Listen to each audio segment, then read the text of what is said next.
Oh, hello, this is Christina Barton. You're watching Black Tea News.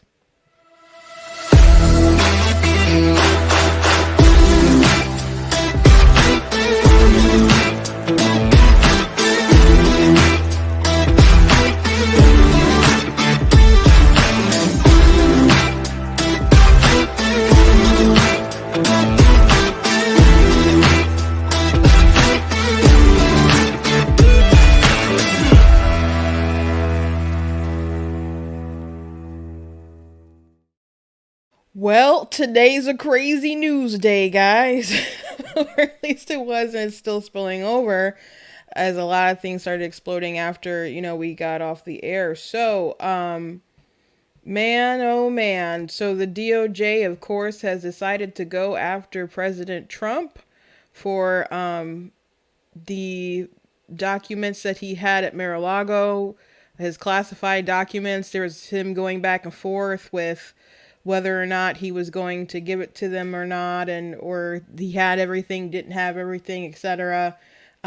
Which from reporting kind of really mostly seemed like it was came down to he wanted the documents, and that's it. If there's something else nefarious going on, like him selling stuff, I guess that would come out. But I think we mostly know that Trump is being targeted because, well, they hate him. I have this video from Chuck Schumer that's pretty eerie when you.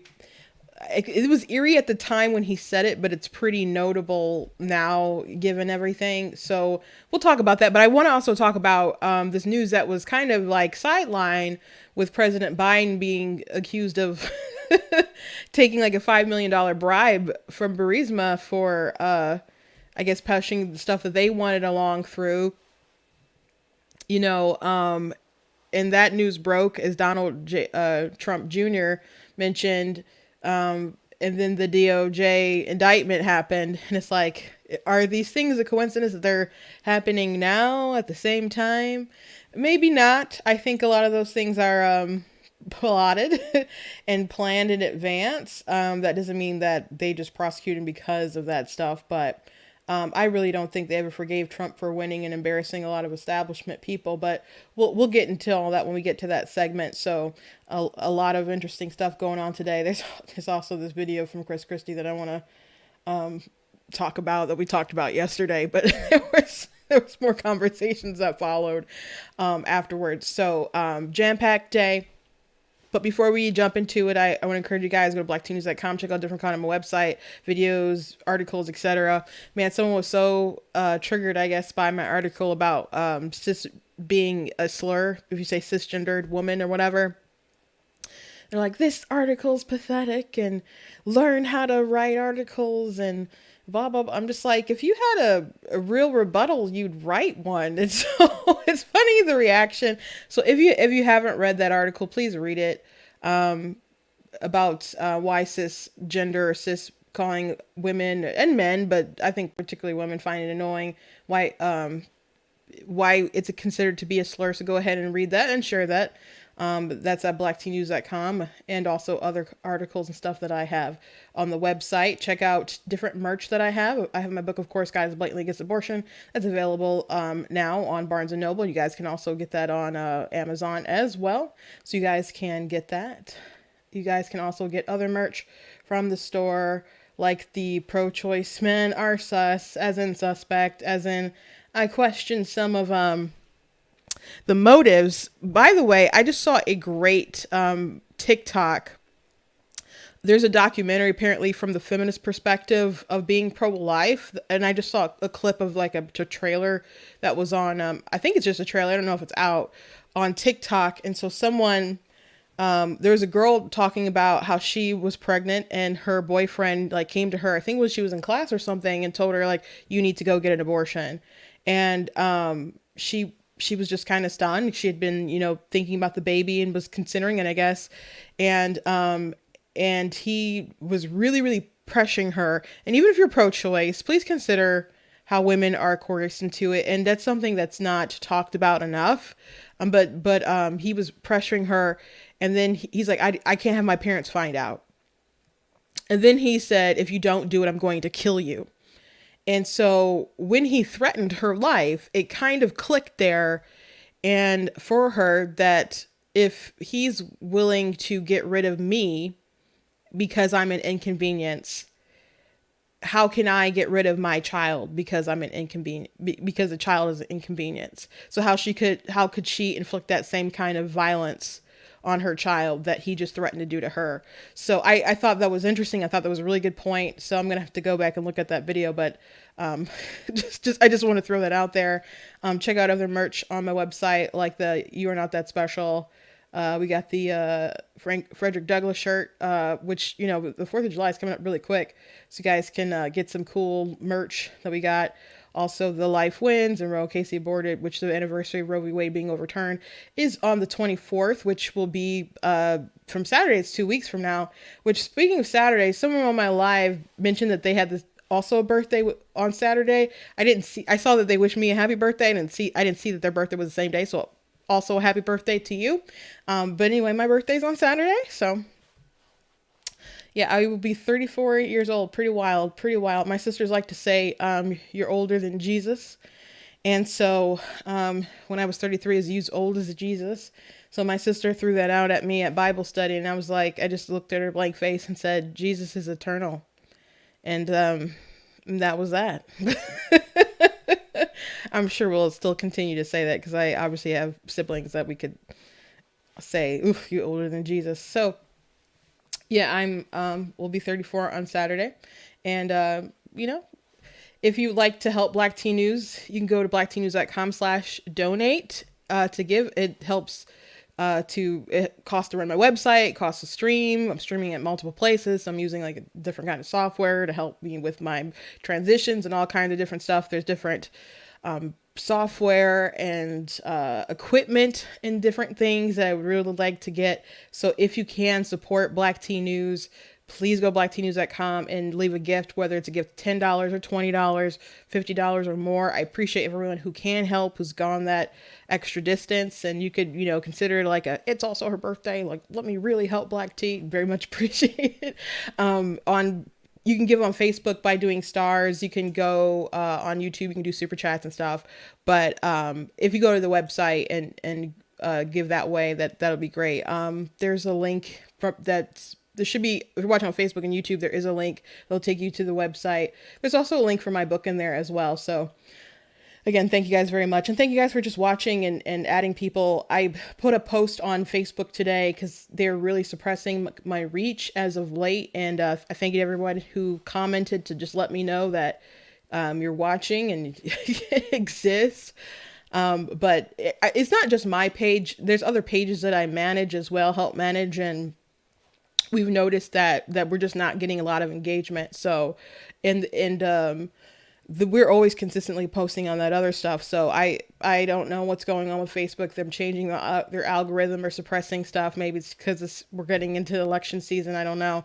But I thank you guys for watching me now, for commenting and engaging and all that good stuff. But make sure you go to the website and also drop in your email for emails, because you never know what social media might do. So it's a good thing to, you know, make sure that you're actually have your email entered into the website, and make sure that you're following me across different platforms. I'm on YouTube. I'm on Facebook. I also have a Rumble. I promise I'll start posting more Rumble, but I do have a Rumble. I'm on Twitter. Someone on YouTube was like, you should get a Twitter. I do have a Twitter. So those links should be in the description, actually. It's so funny. I posted something on YouTube about TikTok, something that happened to TikTok, and everyone was like dogging me for having a TikTok. I'm like, I share a lot of the same content that you guys like on the shorts that I share on the TikTok. And then on TikTok, I talked about something that happened on Twitter, and so many people on Twitter were trashing people on TikTok, were trashing people on Twitter. So I'm like, aren't y'all all, like, so many people are on the same platform? It's like, I just thought, as much as like garbage I see on TikTok, it was funny that they trashed the Twitter people. And I don't know if they have that perception because they're just mad that Elon Musk is running it and he's just letting the asylum run it according to their minds. But I see the dumbest stuff on TikTok. I really do. I'll share something if I have the time that happened. I did just post a short about it, and I did post a post about it, but Um, we'll see. We'll see if we can get there. I do have something funny to talk about before we get into the big story of the day. So yesterday for our funny of the day, and it was childish, it was rude, it was whatever, but the Trump campaign, I guess, did share this video if they did not make it themselves. But it was a video of Christie doing an announcement, and it was at a buffet. And if you know Christie, he's a big man and has been a big man. And so the Trump team mocked them. So he was actually on CNN, and they asked him about it. So I wanted to play his response. So Trump last night, in response to you running, ran a rather mocking video on social media. There it is. It's you. I guess he's making fun of your weight. That's his. We're going to be small. That's his response. What did you make of that? What was your response to that? You know, when I saw Jake, it just renewed in my own mind what a child he is. He's a baby. Whenever you want to criticize him in any way, that's the way he responds. And you and I are both lucky enough to be parents. And if we had a child who conducted themselves like that, we'd send them to their room, not to the White House. Yeah. And I think character is destiny for this country. And we've got to make a decision about what the character of the person should be who sits behind the desk in the Oval Office. And if they're going to do that kind of stuff, I mean, it doesn't even, it's so childish. It's so juvenile. He is such a spoiled baby that, you know, beyond that, what can you even say about something like that that's that ridiculous? You know, if we want to break news here today, I've struggled with my weight for about 20 years, like tens of millions of Americans. The devil, you said. Right, exactly. So he's breaking news there. He's telling people something they don't. Gosh. Before I comment on that, I do want to say, like, big thank you to the really big super chat. Thank you so much. It is so appreciated. Oh my gosh. So thank you to Beacon of Hope. Thank you to people, sincerely, to people who give, to people who watch. And I'm flabbergasted. Thank you so much for that.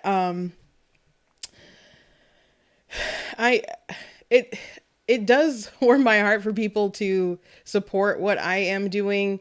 And I feel, I don't know, I've always been very shy, but I've always had a lot of opinions to express, and haven't been really afraid to express them so much, other than like normal shyness, introvertedness. And the more people reach out, especially privately, saying that they're not in a position to speak out, it makes me feel more that I have to do that. Because I do feel that if we did speak up and speak out, we could begin to enact more change. But I mean, I know people who would literally lose their jobs for misgendering someone online, or so I know that it's tough for a lot of people. So, being in a position where I can do this and have the support to talk, I don't take that for granted. So much thank you for that. And thank you to everyone else, but man, really, really, really thank you. So the Christie video, I think it probably would have just been best for him to laugh it off.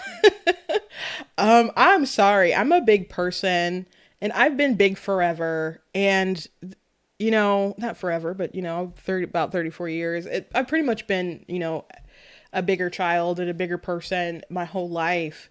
And you just gotta laugh at some of that stuff. I'm sorry. The buffet thing was hilarious. It was funny, and he should have just laughed it off. The Christie is like a walking meme, and he's just been decimated online for various reasons, not just his weight. What about when he like wouldn't let people go to the beach or something like that, and he went to the beach, and then people just started taking that photo of him at the beach and photoshopping him in the lawn chair and just putting him everywhere, different places. It was like taking over the internet. So if you don't know what I'm talking about, it's very easy to like just Google it, you'll find it. And it's pretty funny, but but that moment, that viral moment of him in that chair was a reflection of his hypocrisy. So him running is just he's not going to get anywhere anyway. And I'm sure that there's a lot of these people who are running in the race who knew that these indictments were coming or were suspicious of these indictments coming.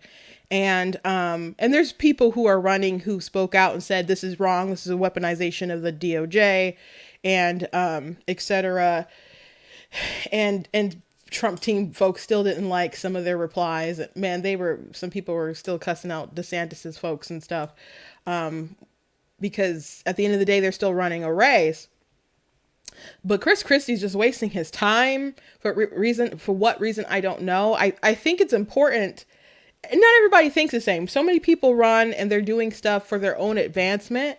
And I guess I get that it's politics, but I also think it's important to run for the good of the country. So if you really feel that Trump is the worst and that Trump is gonna drag people down, there's a lot of people who are gung-ho. I saw Ben Shapiro talking about this. Some statistic of people saying that they didn't think that Trump could win the general, but they still wanted to like vote for him in the primary. I don't think that makes a lot of sense if you don't think he can actually take it all the way. But if Christie is concerned and really thinks that Trump is a dead end and he's unworthy of that office, then back someone else who can beat him. Try to convince other people to vote for someone who can possibly beat him. Him getting in the race and trying to dilute the pool of people running, get that vote total between, maybe you get like maybe a 1%, but that 1% could have gone to Ron or something. That doesn't make any sense. If there's some kind of coalition behind someone who could possibly beat Trump in a primary, that would make more sense than you trying to get in and go on a CNN and go to these places and get your 5 seconds of fame. When it's just not going to work. He is less relevant than when he ran against him in 2016. Far less relevant. So he cannot be possibly running thinking that he has any sort of chance. So when you so if you're running and you don't think that you have any chance, he's not a stupid man. He's not a stupid man. So if you're running in the primary and you don't think that you can win and you think Trump is the worst thing, that he's unworthy of that office and he's going to blow the whole entire race, if that's in your mind, what kind of human being are you to go in and just waste everyone's freaking time? To take resources, to take money, to take time, all that stuff for yourself. You talk about how Trump is a child. You talk how Trump is immature and selfish. How are you not selfish? How are you not selfish?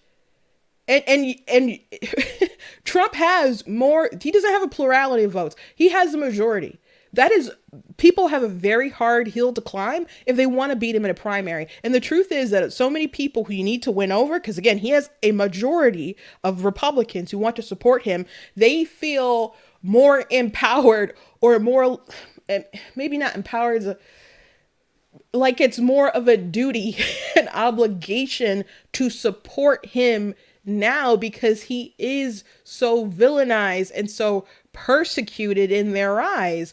So people who want to stop him have a very hard road ahead of them. And Christie getting in the race doesn't make it any darn better. If he thinks he's going to get on a debate stage with like 15 people with Trump there and he's going to be the one who delivers the 1-2 punch, that's not going to happen. It literally might not happen because Trump might not get on a debate stage with a bunch of different people because he doesn't really need to. Like, I think he should get on a debate stage, but like with like a bunch of jokers, probably not. Like he should probably be like, you got to poll at least like 10% or something to bother. or 20%. And if it's 20%, the only one's getting on the stage with him is Ron DeSantis right now. So Christie, you should have just laughed it off. I'm sorry, it was hilarious. That when I saw that video of him at the buffet, I'm sorry. It was laugh out loud funny.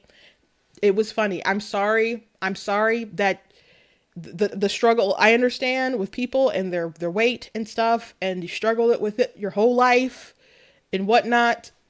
It's funny as funny. Maybe that's, not the best usage of what, the president does, sharing stuff like that, or former president, or someone who wants to be president again. He's no different than he was when you support him in 2016, 2017, 2018, 19, 2020. He's not a different person. So being upset that they made a meme about you, you should have just laughed it off and been like, it's whatever. It's whatever. But having the high and mighty indignant thing, it makes you look like a punk. I'm sorry. It makes you look like a punk. And I know sometimes we can combat criticism and sometimes I'll talk about people who say something and it's kind of like a monetize your haters kind of situation. And, or to just kind of draw look at this person. They say this racist thing and it's kind of more like a social commentary.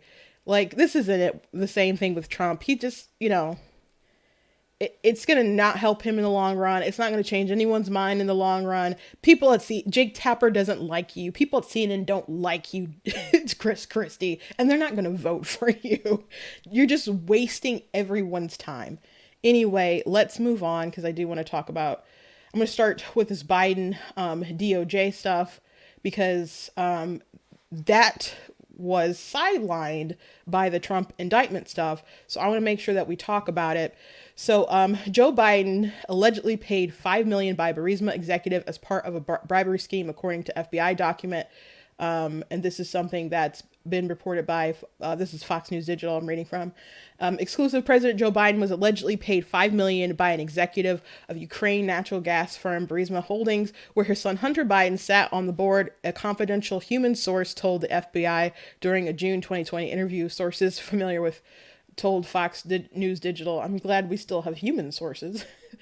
Side note. The sources briefed Fox News Digital on the contents of the FBI-generated FD 1023 form alleging a criminal bribery scheme between the then Vice President Joe Biden and a foreign national that involved influence over U.S. policy decisions. The FD 1023 form, dated June 30th, 2020, is FBI's interview with a highly credible confidential source who detailed multiple meetings and conversations he or she had with a top Burisma executive over the course of several years, stating in 2015. Fox News Digital had not seen the form, but it was described by several sources who are aware of its contents. An FD 1023 form is used by FBI agents to record unverified reporting from confidential human sources. The form is used to document information as told to an FBI agent, but recording that information does not validate or weigh it against other information known by the FBI. So this is still alleged, but it's from a good source, apparently. The Burisma executive sought the advice of the confidential source, a business professional, on gaining U.S. oil rights and getting involved with a U.S. oil company. The source is familiar with the document said. The Burisma executive was speaking with a confidential source to get advice on the best way to go forward in 2015 and 2016. According to the FD 1023 form, the confidential human source said the Burisma executive discussed Hunter's role on the board. The confidential human source questioned why the Burisma executive needed his or her advice in acquiring access to U.S. oil if he had Hunter Biden on the board. The Burisma executive answered by referring to Hunter Biden as dumb. The Burisma executive explained to the confidential source that Burisma had to pay the Bidens because Ukrainian prosecutor Viktor Shokin was investigating Burisma, and explained how difficult it would be to enter the U.S. market in the midst of that investigation. The confidential source further detailed that conversation, suggesting to the Burisma executive that he pay the Bidens $50,000 each, to which the Burisma executive replied, "It is not $50,000, it is $5 million. $5 million for one Biden, $5 million for the other Biden. The Burisma executive told the confidential human source, according to a source familiar with the document. A source familiar said, according to the document, the $5 million payouts appeared to reference a kind of retainer Burisma intended to pay the Bidens to deal with a number of issues, including the investigation led by Shokin. Another source referred to the arrangement as a pay-to-play scheme. Sources familiar told Fox News Digital that the confidential human source believes that the $5 million payout to Joe Biden and the $5 million payout to Hunter Biden occurred based on his or her conversations with Burisma executive. The confidential source said the Burisma executive told him he paid the Bidens in such a manner through so many different bank accounts that investigators would not be able to unravel this for at least 10 years. So what's funny about that comment is that Biden was asked about these allegations, and he said, like, that's malarkey. He's like, where's the money? And that's a fair question. If he did it, where's the money? But assuming that it's true, assuming that he obviously knows about it because it was his bribe, and he knows that it's going to be hard to find. What if you were being an arrogant jerk about it? Why wouldn't you say, where's the money at? Because you know that they don't have a good answer for that, at least not right now. That's not saying that they won't find it eventually. And by the way, a lot of stuff was still being looked at with the Bidens. Those kind of things aren't closed, but he's saying, catch me if you can. It's like, I dare you, and so much of Biden and the things that he does, I think really centers around the fact that he just thinks he can get away with it. And I don't think he's wrong, unfortunately, with a lot of things. I don't think he's wrong, like the Afghanistan pullout. You're probably like, my gosh, why did it end so terribly? And there was a Politico playbook did an article talking about it, and I thought it was really a big revelation about Biden. And they talked about how he had begun to sour on the war, in Afghanistan and stuff, and became like a really big open critic and wanted to pull out. And someone had asked him, well, what about if we pull out, what's going to happen to, like the women and the girls and stuff when Taliban and stuff take over? And he was kind of like, psh, Nixon got away with that kind of stuff. Like we're no one will care, or we'll get away with it. So it's not that he's unaware that the enemy was going to end up having our weapons and stuff. It's not that he's unaware that the Taliban would come in and would no longer let women go to schools, and they'd make them, wrap themselves and would treat them terribly, and that people would die, and it would cause all these repercussions. It's just a matter of the fact that he can do what he wants, and he thinks he'll get away with it. And I think that's really, really true. And he's been able to do that. They did the high-tech lynching of Clarence Thomas, and they didn't win, but, and they really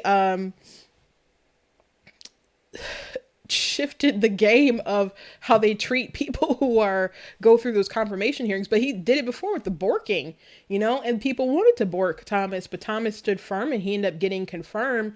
But they still hate Clarence Thomas to this day and still want him to resign. I pray to God that he just, that the Lord preserves him until there's another Republican president. When he wants to, I don't want this man to retire ever. People are like, Republicans are so racist. Conservatives are racist. I think our dream of the Supreme Court would probably be just like the whole bench is Clarence Thomas.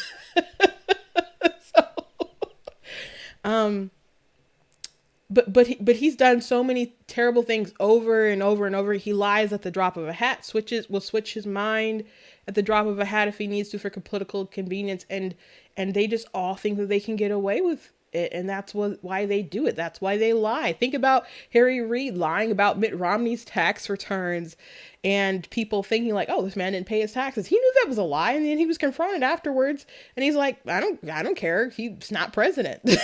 It's like he did what he was supposed to do. It worked. And a lot of these news organizations, they don't care if they say something that's kind of untruthful, has an untruthful bent to it, and it circulates a lot. And I saw that a lot, Well, I'm sure they do it all the time and did it all the time, but a lot while Trump was president, they tweet something and it would circulate, and then they'd have to come back with a correction. And of course, the correction doesn't get as many eyeballs on it. That's one thing that's so good about the community notes thing, that people will start circulating stuff, and then there's like a note there that's like, by the way, there's no evidence of what this is really saying. Or for example, there was a big like photo of a pride parade, and they're like, we don't care about Ron DeSantis, or this part of Florida doesn't care about Ron DeSantis, and the community notes was like, this was from 2000 and such and 15 or something like that. And so they just, it has great fact checks on it, but it wasn't like that obviously before Elon took over, and so many lies could circulate. But if they damage what people think, what does it matter? Like, so many people with the parental rights and education bill, don't say gay bill, it was like, 7-9 pages long. It wasn't hard to find out the truth about it and to represent it accurately. That's not what politicians wanted to do, and that's definitely not what the media wanted to do with it. They like their misinformation. They like riling people up and spreading lie upon lie upon lie. There's social media influencers on like TikTok and stuff who make their platform off of deceiving people, who say the most heinous and even racist, ignorant things. And they don't think that they're racist because they think they're the good guys, but racist nonetheless. And they'll go to the White House and they're like, Biden's little, disciples who go on and spread further misinformation and stuff. So, let's go on. Sources familiar with Fox News Digital told Fox News Digital the confidential human source believes that the $5 million payout to Joe Biden and the $5 million payout to Hunter Biden occurred based on his or her conversations with the Burisma executive. The confidential source said the Burisma executive told him he paid the Bidens in such a manner through so many different bank accounts that investigators would not be able to unravel this. I'm sorry, I already read that. The document then makes reference to the big guy, which he has been said to be a reference to Joe Biden. And we know that from Hunter's source who said that his partner who said that Joe Biden is a big guy.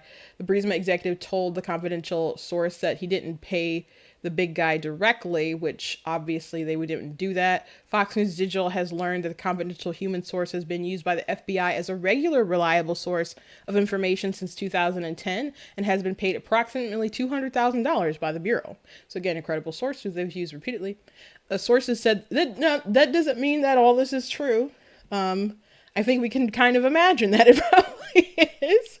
But this is, still kind of alleged stuff. Sources said the Burisma executive appears to be at the very, very high level of the company. One source familiar suggested the confidential source could be referring to the head of Burisma, Mykola Zhivolsky, but the name of the Burisma executive is redacted in the document. Biden has acknowledged that when he was vice president, he successfully pressured Ukraine to fire prosecutor Viktor Shokin.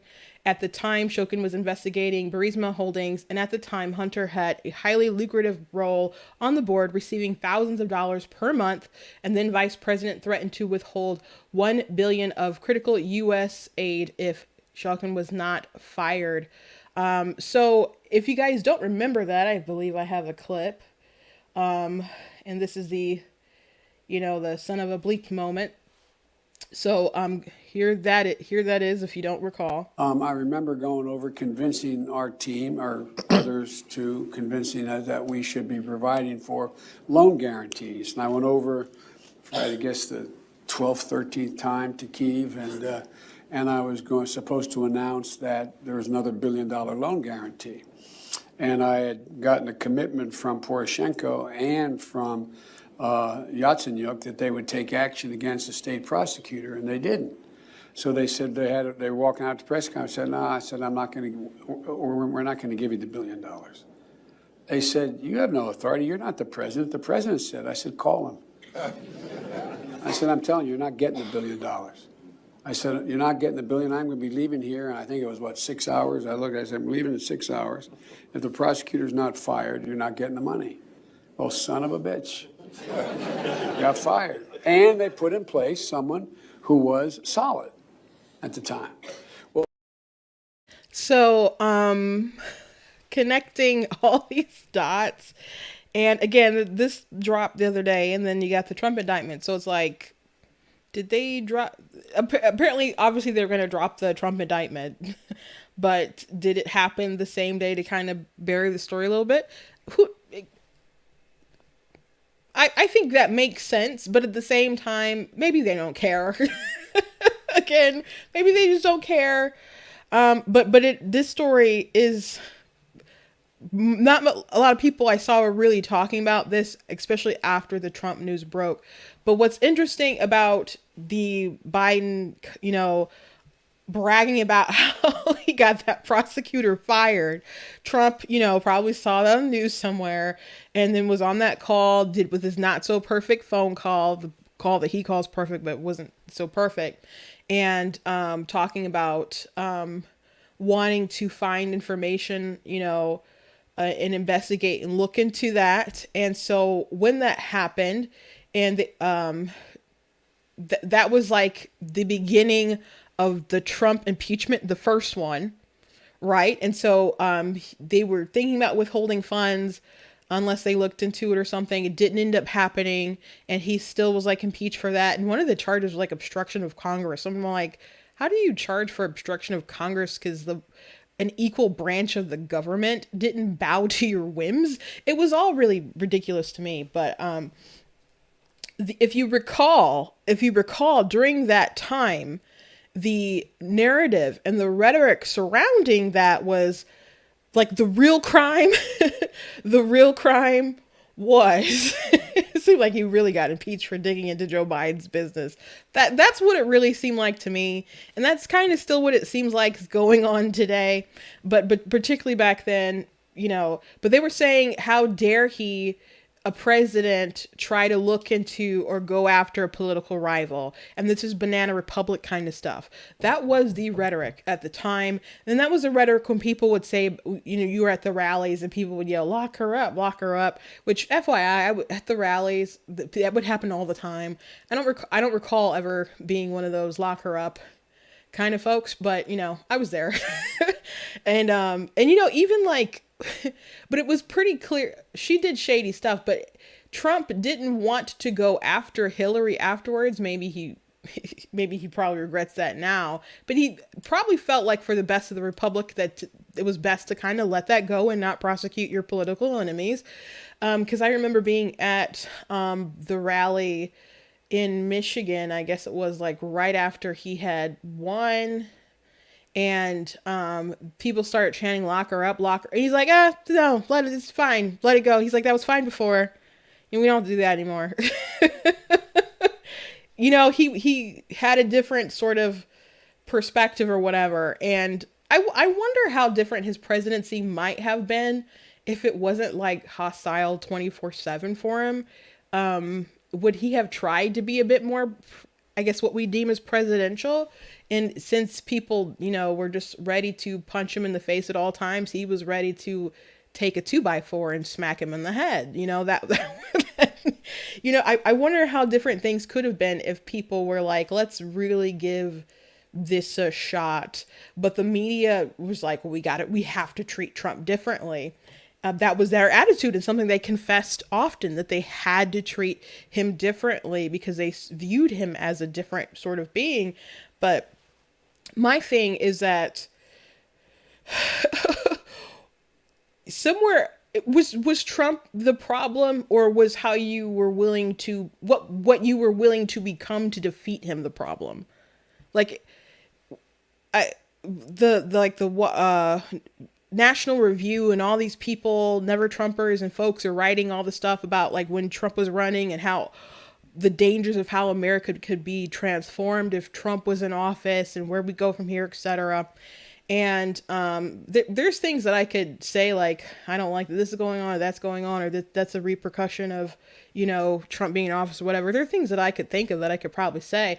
But the thing that's most kind of damning that I don't think these people really think about is how far they were willing to become depraved in order to justify their hatred and defeat of this man. I don't think it's a good thing that after an election, Time Magazine, I believe it was Time Magazine, post a big article, like their front page is like how we, save democracy, or and they just listed all these things.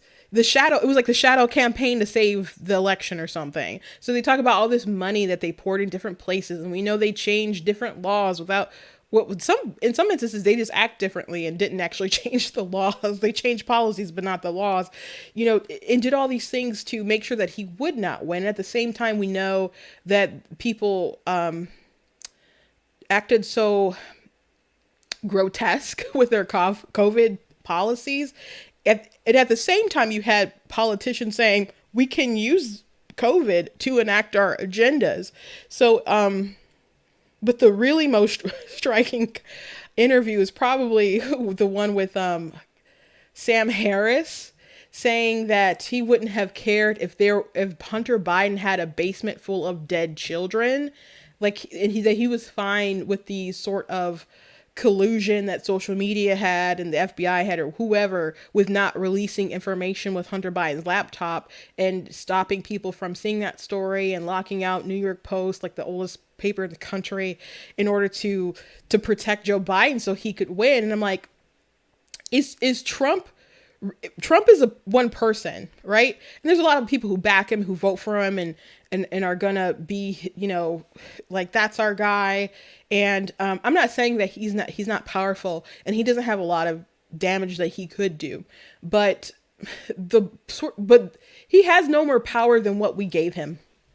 He has no more power than what we gave him. Not just the people who love him, but the people who despise him. I wish I had this video pulled up. Maybe I can find it on Twitter really quick. There was a video, maybe I'll just describe it, that I saw yesterday on TikTok. And there was a guy at a Dunkin' Donuts drive-thru, I think. And the person at the window was a young girl, and she looked Hispanic, and he maybe was Hispanic, but I don't know for sure. He's a brown person. But the person at the window said that the person like in front of him said that person is a Trump supporter.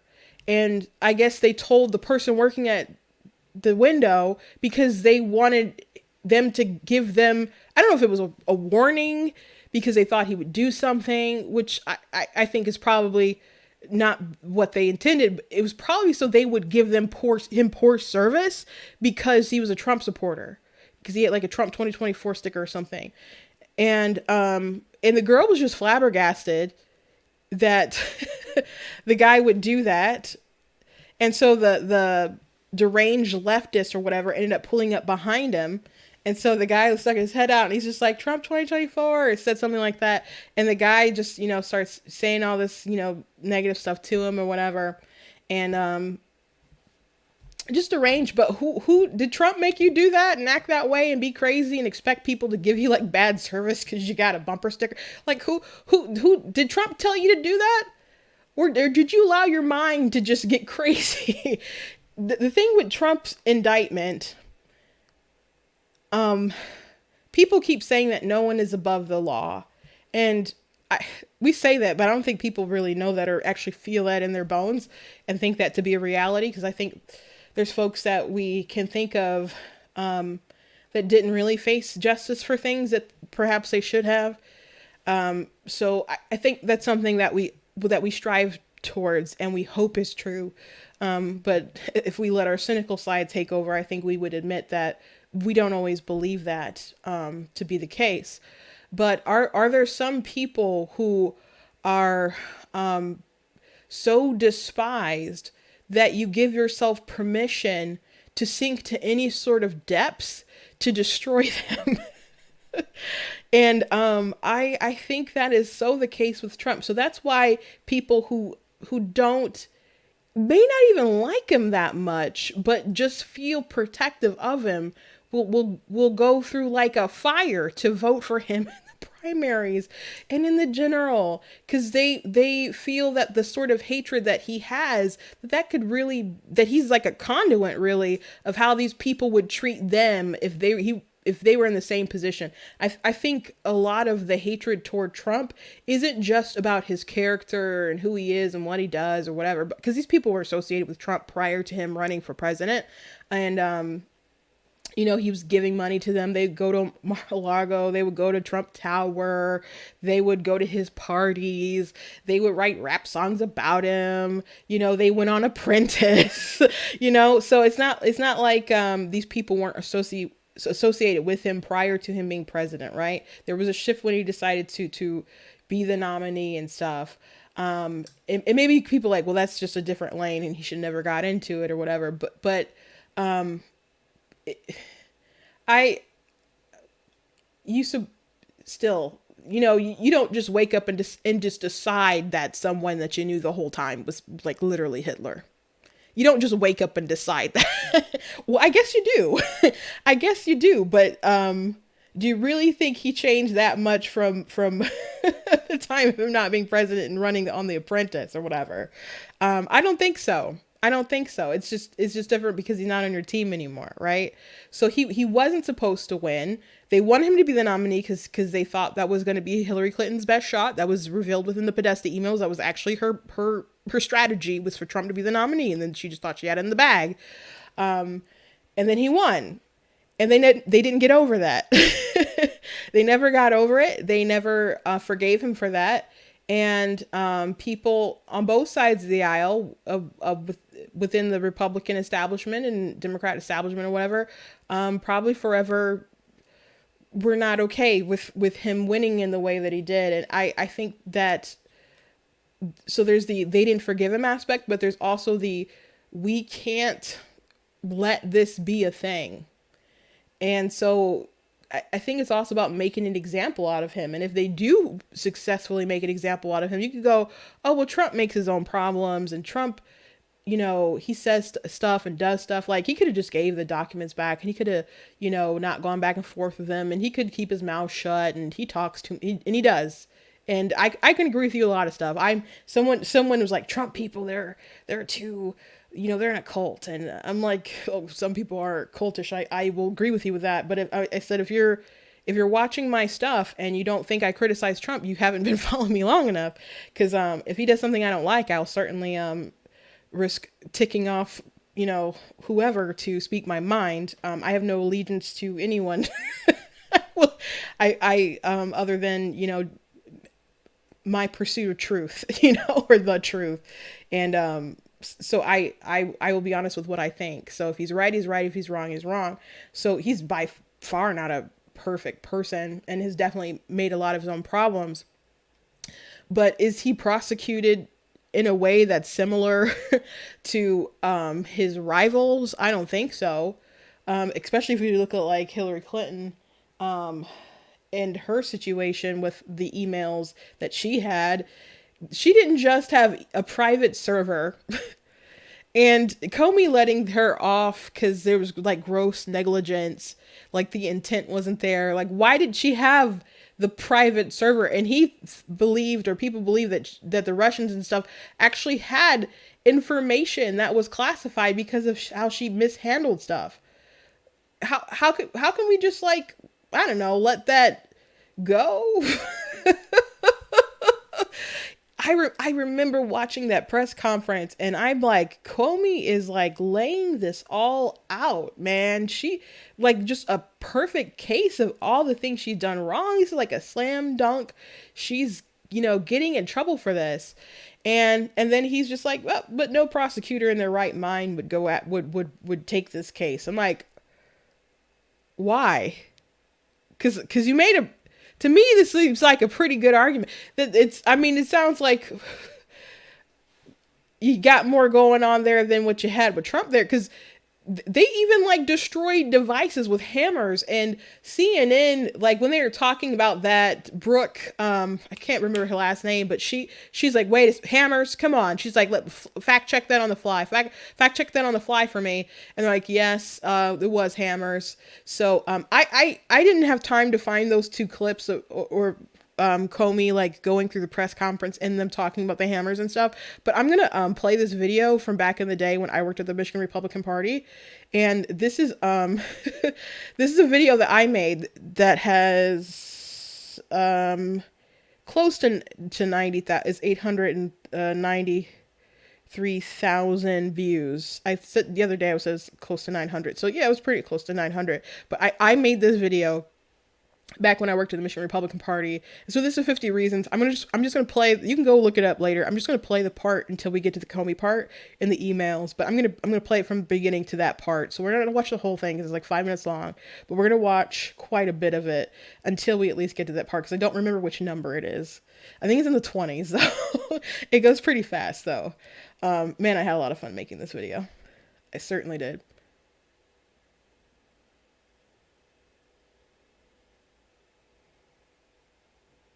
So this was a fun job, man, when I made all this stuff. Why aren't I 50 points ahead, you might ask? There's been a concerted effort to convince people like that young man of something. We've seen rage and violence over an awful internet video. Hillary's a liar. I know what she told me. We didn't lose a single person. What difference at this point does it make? We came, we saw, he died. And the tax system has been, in my view, not effective in capturing money from people who are very successful, and we need to do a better job. We are going to raise taxes on the middle class. Because we're going to put a lot of coal miners and coal companies out of business. And they blame the president when the sun doesn't come up in the morning now. Don't let anybody tell you that it's corporations and businesses that create jobs. And I will fight back against so-called right to work. Still believe there's a vast right-wing conspiracy? Don't you? A WikiLeaks email surfaced showing the candidate herself. Wait a second. I'm sorry. I have to interject just in case you guys are unaware of what that last one was, with the vast right-wing conspiracy theory. Just so you know, and I'm again sorry for the interruption, but that one is so funny to me, because the vast right-wing conspiracy theory is something that was made up by when Clinton was president. And the vast right-wing conspiracy theory was basically that he was doing inappropriate things, like sexual inappropriate things with people and interns and other kind of stuff like that. So they're like, oh, this is a conspiracy theory. Well, we know that it wasn't a conspiracy theory. So the fact that she still says that there's vast right-wing conspiracy theories, and to finish out the quote, she told him that it's just gotten, better funded and stuff. It was always gaslighting. They made it up to cover the dirty stuff that Clinton was doing, her husband was doing. So many people who say that people have conspiracy theories. People do have conspiracy theories. I've heard some wild conspiracy theories. I don't want to discount the fact that people do have conspiracy theories, but sometimes people say that and they're lying and they know that you're telling the truth.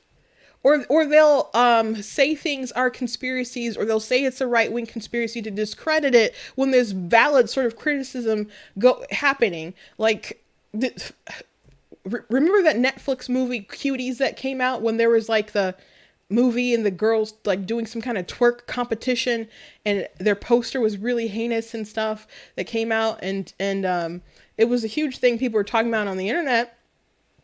And people started saying this criticism for Cuties is a right-wing conspiracy. And there are people on the left that's like, no, I don't think this is a good thing. Like, what? And it's like, why do you? And they start saying it was a QAnon thing. And I'm like, what?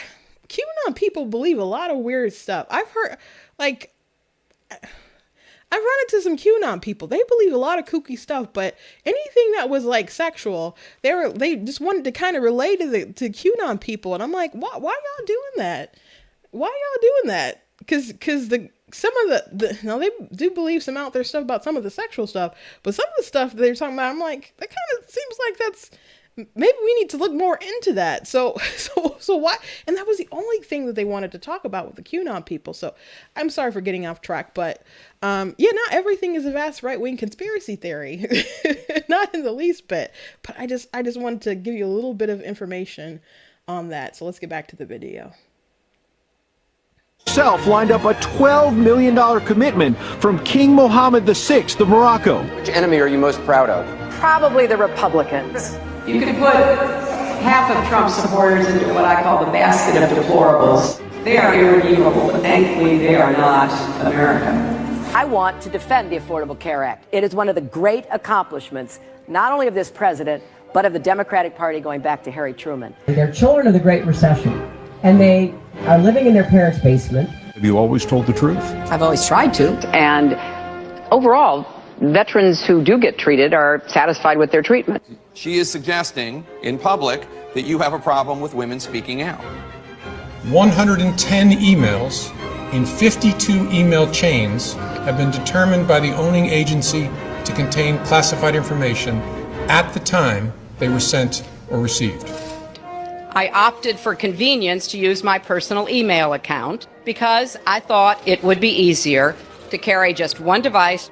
And she also used numerous mobile devices to send and to read email on that personal domain. They destroyed Blackberries with hammers in the State Department. Hang on, Evan Perez. Hammers, fact check that for me, please, on the fly. Yes, they did, Brooke. They did. Secretary Clinton used several different servers and administrators of those servers during her 4 years at the State Department. I remember landing under sniper fire. There was no greeting ceremony. So yeah, there's still about 20 more. So if you're on Facebook and you search Hillary Clinton 50 reasons, you'll be able to find it easy enough. 50 reasons why not to vote for Hillary Clinton. I made that. If you saw that during the 2016 election, I was responsible for putting that together. It was a very daunting project, but it was pretty fun. I mean, I got a little background. I got the idea because she was complaining about in a video about right to work, and she's like, and why aren't I 50 points ahead? And then it just was like light bulb went off. I get inspiration very, very quickly. And I was like, oh my gosh, what if I did a video and it's 50 reasons. And so I started compiling a list, and I have to thank my office mate Ross, who helped me compile the list. It kind of seemed like he was the only one who was really helping though. I put it out there like, oh, I have this great idea. And it kind of seemed like he was the only one who was really, really helping me kind of gather like the different reasons and stuff.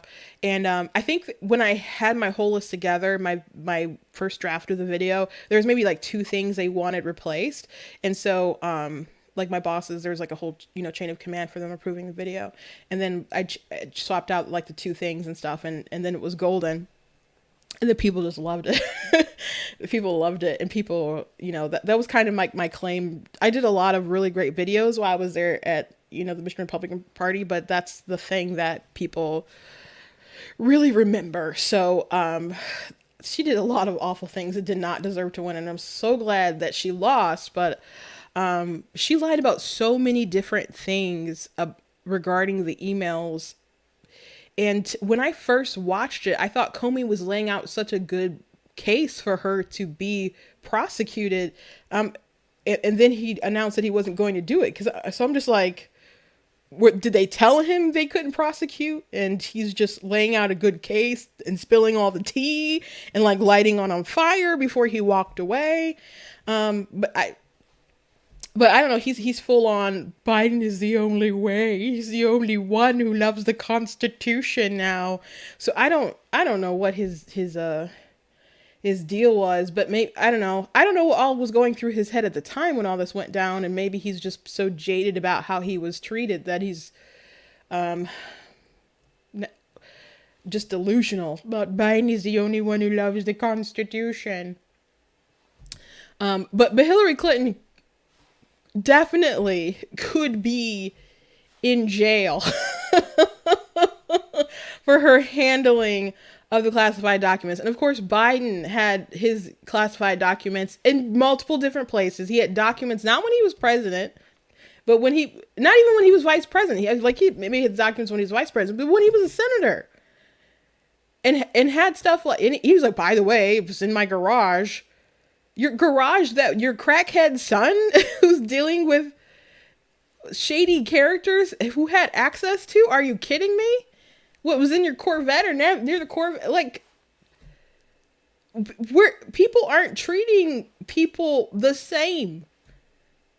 They're not treating them the same. And so now that we've breached this veil of going after your former political opponents or former presidents and stuff, are we going to be going forward in a place where that's just something that we do? Like Republican prosecutors will do that after Biden leaves office? Or is that now? That's a slippery kind of slope thing that people could definitely fall into.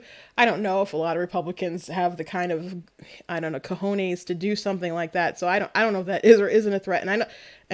I think that a lot of Democrats probably bank that a lot of people on the right probably wouldn't do that. And they would still use the same rhetoric of, how dare you prosecute a political opponent, that they said that Trump was doing when he saw that Biden had literally on camera talking about how they got a prosecutor fired, and that prosecutor had dealings, looking into stuff with a company that his son was associated with. And then Joe Biden said on the campaign trail, "Oh, I don't talk to my son about his business dealings." And there's so many lies about that has come out since that time. And I think this is so bad for the state of our nation. I don't know where all this is going to go, and what all the grand jury saw, or what's going to happen at the trial and whatnot. And there's things maybe I don't know, and things that you don't know that's yet to come out. And maybe there'll be a big bomb that is like, oh, well, Trump has to go down for that. Maybe that will come. I don't foresee that, but I'll leave the possibility for that open. But I think it's pretty darn evident that they never intended on treating him the same. And they've done so many shady things.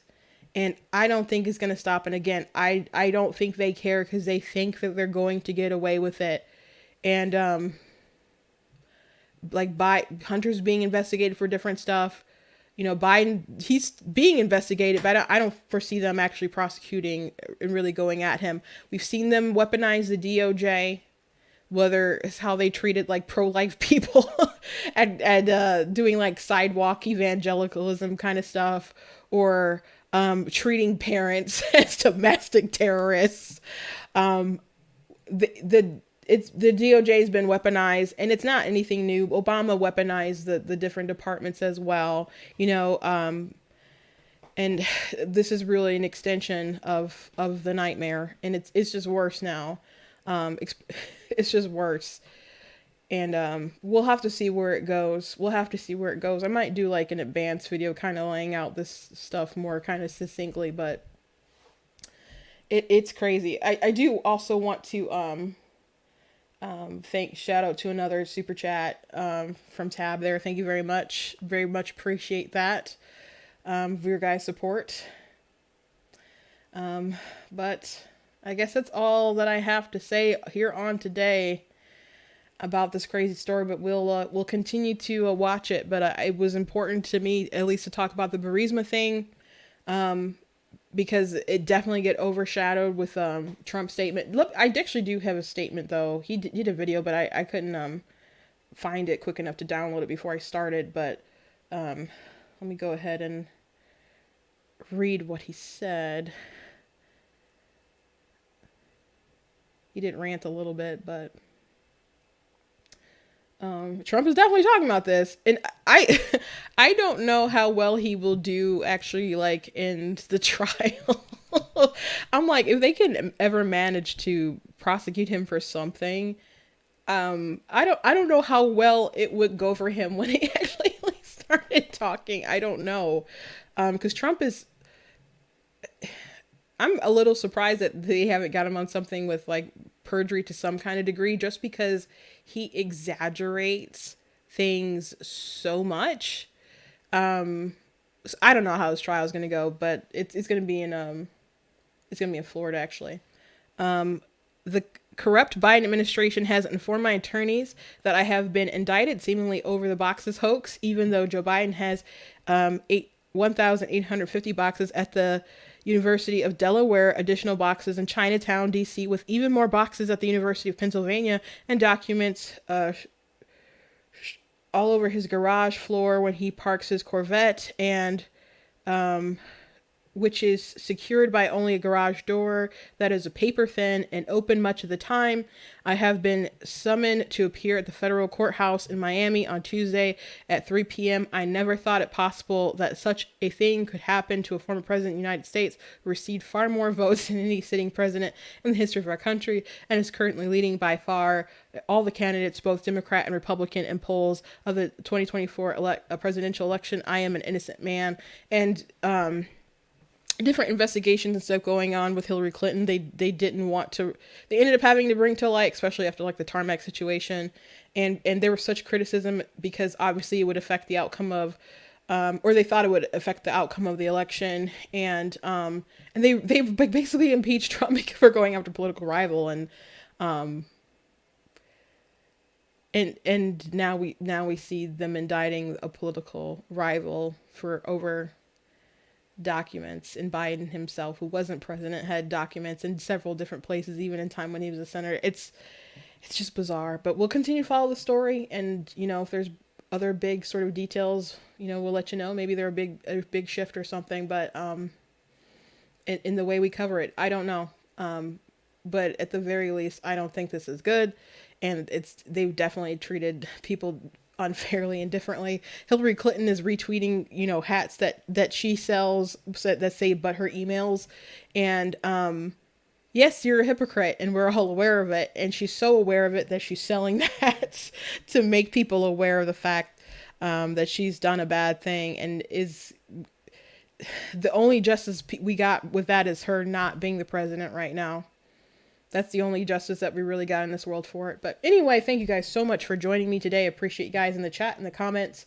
I did, you know, get a chance to look at some of them, and appreciate people who are newly subscribed and first time watching and your kind words. Again, thank you guys for the birthday wishes, which my birthday is tomorrow. I think people who watched earlier, I told you guys that my sisters are complaining because I was kind of indecisive about what I wanted to do. I did finally figure out what I wanted to do, so we'll be hanging out with family tomorrow and celebrating my birthday.